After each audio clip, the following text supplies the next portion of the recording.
Am I the a-hole for not congratulating my sister-in-law on her planned pregnancy and telling her she's making a mistake instead? My brother works as a car rental agent and his salary is not livable at all.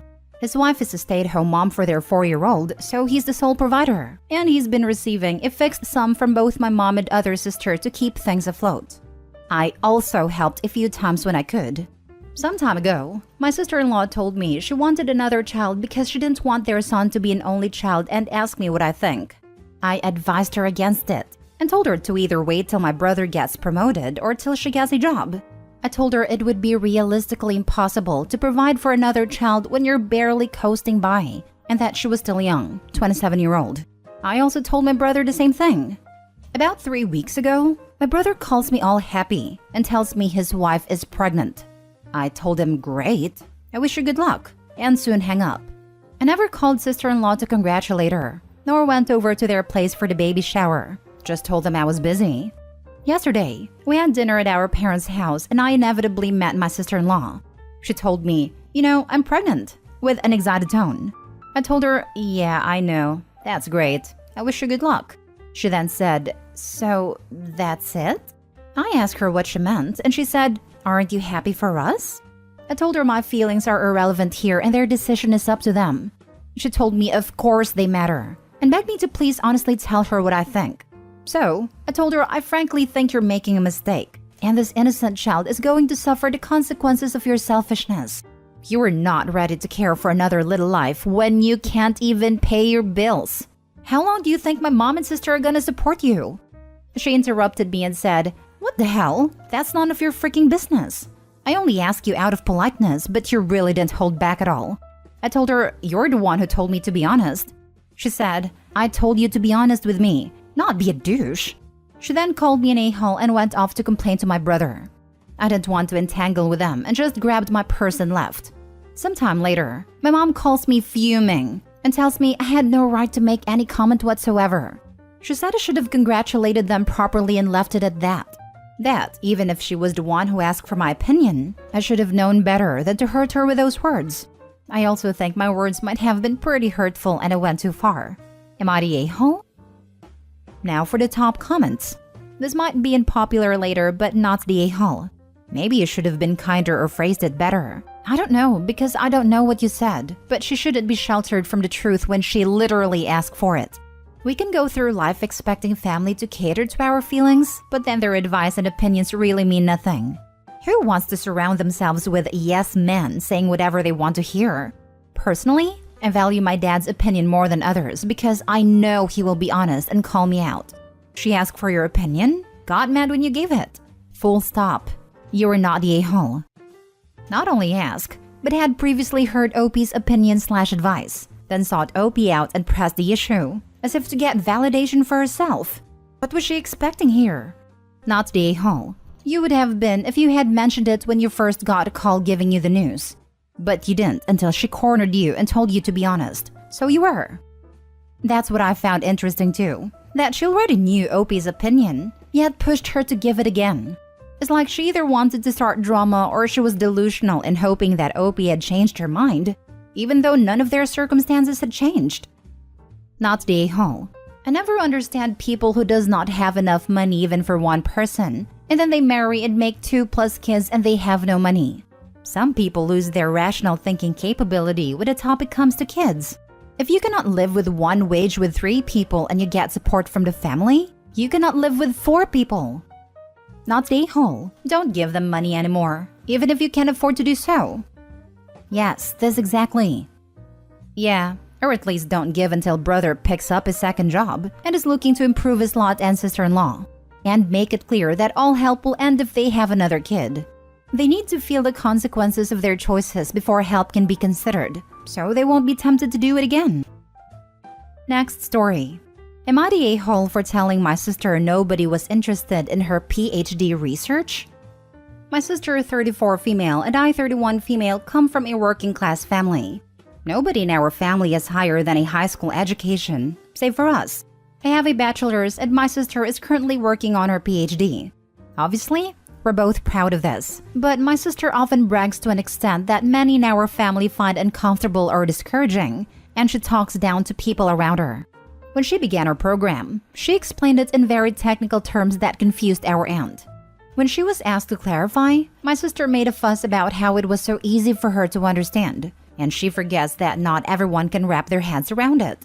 It's been an issue since she started her master's, and I've admittedly been at my wits' end with her for quite a while.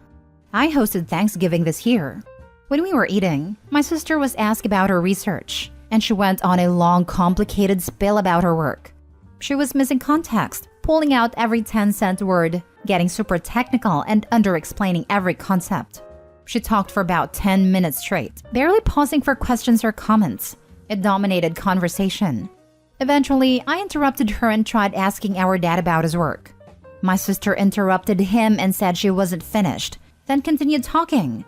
I told her I was finished listening to her and that she could talk all she wanted but she'd need to do it in another room. She made some comments about my hosting and continued on. I stopped her again and told her that nobody was interested and she needed to be quiet, which she did. It was, admittedly, extremely awkward and quiet, and my husband decided to just plow on and make conversation with an aunt of mine.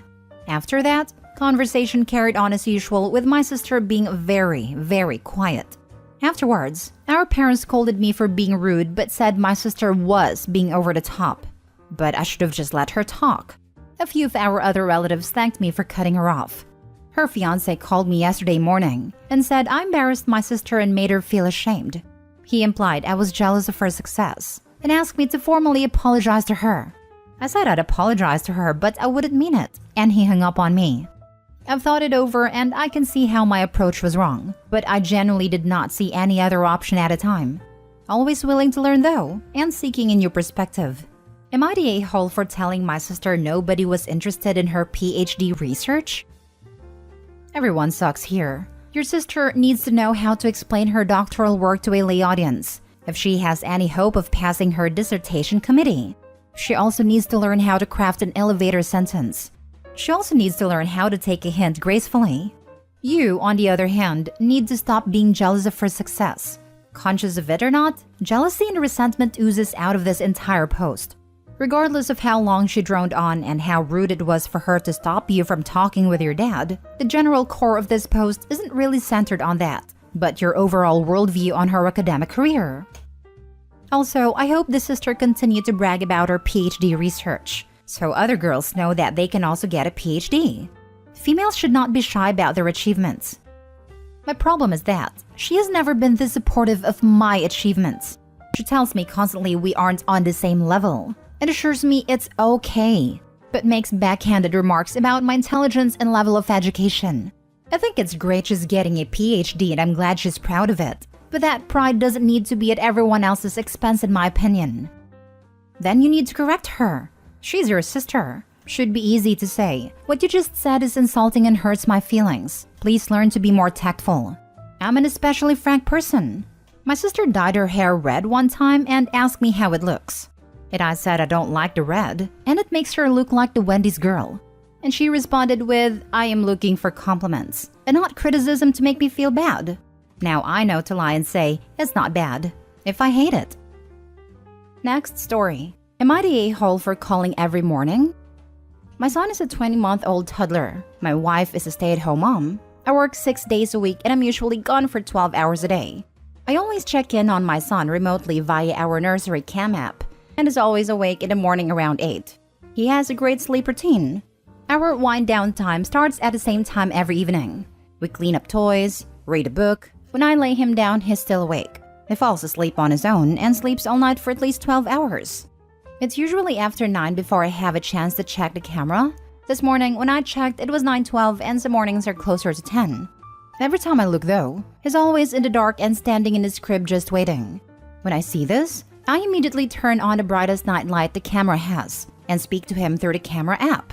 I always tell him good morning and I love him, and he usually laughs and says dada.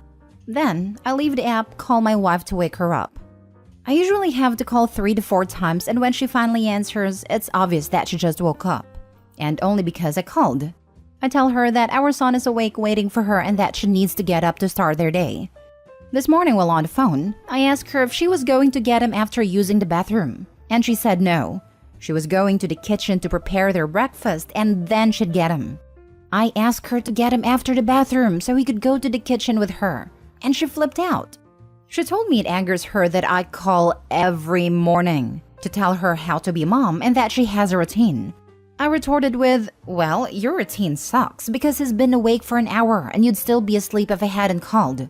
It just bothers me that he has to wait so long. He needs a diaper change. He's probably thirsty, hungry, and just wants to play. Am I wrong though? Do I need to stop? Please be completely honest with your answers. Thanks. Now for the top comments. You're the a-hole. I cannot imagine being a micromanaged mom like that. Remotely. Wow. Is your son crying? No? Then it's fine. If he's uncomfortable, he will call for his mom. The kid is not going to cry if it's been normalized that he needs to wait in his crib for 1 to 2 hours. Not the a-hole. Totally agree with this. 1 to 2 hour wait is just sad. I hated reading this post. Your wife is a negligent mother. It is sad. Not the a-hole. She sounds lazy. Or like she has postpartum. You're the a-hole. Firstly, let's start with the fact that your kid is now into toddler range as opposed to infant. Your kid can manage a few moments alone in their crib and will still cry if they need any worthwhile attention. Secondly, let's say she took the toddler with her while preparing the food. Your kid is now learning escape methods. Getting into crap cause mischief stage. Let her get the food ready first.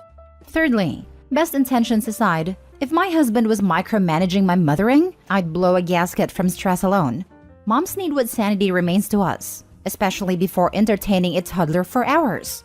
Fourthly, there was zero indication of why you thought your son was up for an hour, which makes me think it wasn't necessarily true so much as you just wanted to add spice to the insult you slung at your wife. You chose her to be the mother of your child. Now let her do her job in peace. He clearly states that his son usually is awake by 8, and mom doesn't come get him until past 9, sometimes as late as 10. That's not a few moments. Last story. Am I the a-hole for storming out of my wedding reception after sister-in-law's speech? I, 26 male, got married to my wife, 32 female, this weekend. The ceremony went great and the reception was going well. Just after we ate, my father-in-law and best man spoke, then my sister-in-law. All was going smoothly until she brought up an awful time in my life. A little background. During COVID, I lost most of my savings on the business I had unluckily opened in October of 2019. I was also dealing with bad gastrointestinal problems and horrible IBS. I felt horrible, like I had no hope, and getting my life back in order would take forever. Friends who had been a part of my business left due to the failure, and others due to the medical problems. My fiancé was the only one who supported me and gave me hope. She helped me rebuild my self-esteem and eventually my business, and I cannot thank her enough. When I was at my lowest, I wrote an emotional note about these feelings and went into detail about all the horrible things I felt both emotionally and physically. I also wrote about how she was my strength and kept me afloat.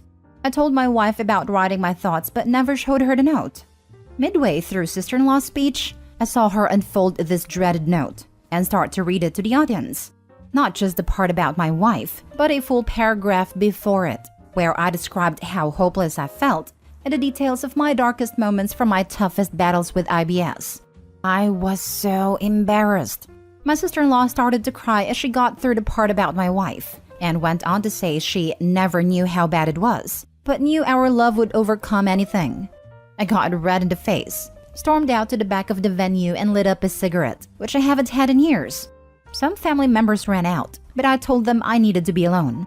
I came back after a bit. Everyone was eating and dancing, but I was still getting stares and I just felt horrible. My wife comforted me, but we didn't really talk it through since she was entertaining family and whatnot. After the party, I brought it up with my sister-in-law.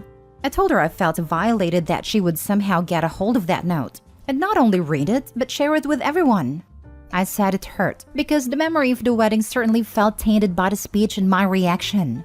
She told me she wanted to share a beautiful image of our love. I didn't see anything wrong with it. That it reminded her of when her smoothie business failed and it gave her hope. She even told me it was a toxic coping mechanism to repress those feelings and be ashamed of them. I felt like the conversation was going nowhere, and we didn't speak for the rest of the night. It hasn't helped that distant family and friends have been recommending IBS treatments to me. My wife agrees with me, but thinks sister-in-law had good intentions. I told her she's an a-hole regardless for not even checking with me. Sister-in-law hasn't reached out to apologize yet. And I heard from mother-in-law she thinks I'm overreacting and trying to villainize her. Am I the a-hole? Edit. I am trying to respond to each one as soon as I can. Just want to say here that my wife did not know where the note was. I never even told her specifically about the note, just that I like to journal my thoughts and feelings. Info. Why are you not more concerned with where sister-in-law would have gotten the note, if not from your wife? Who else even knew about it? This. Sounds like the wife was in on it, which is why she's going on about sister-in-law's good intentions. Sorry about the late response. I replied to another comment earlier, but it may have moved to the bottom. My wife did not know the note existed, only that I journaled my thoughts during those dark times. I do have a theory though. Too much info warning. My IBS usually fluctuated a lot. During the times of constipation, I found that nicotine and coffee made me go. Weird, I know, but whatever works. As I tried to quit cigarettes, I started smoking more THC hemp/weed. We live in a legal state, with some tobacco mixed in to help with bowel movement. I used to journal when I smoked and usually kept my notes in my little weed bag. I had a sneaking suspicion sister-in-law's a smoker too, and maybe she found a bag. I haven't touched the bag since I got a new e-cigarette electronic THC pen last year, so I wouldn't have noticed anything missing. I'm sure the note could have fallen out too since we reorganized our house this summer, and a lot of things got mixed up. Just a theory. Okay, so not only did your sister-in-law publicly humiliate you at your own wedding, but it's very likely she roots through your private possessions and straight up just steals things from you? There's a lot of boundaries being violated here. She clearly doesn't respect you, your privacy, your property, or your consent. She's unquestionably in the wrong, and you probably shouldn't let her in your house or have access to anything else you own.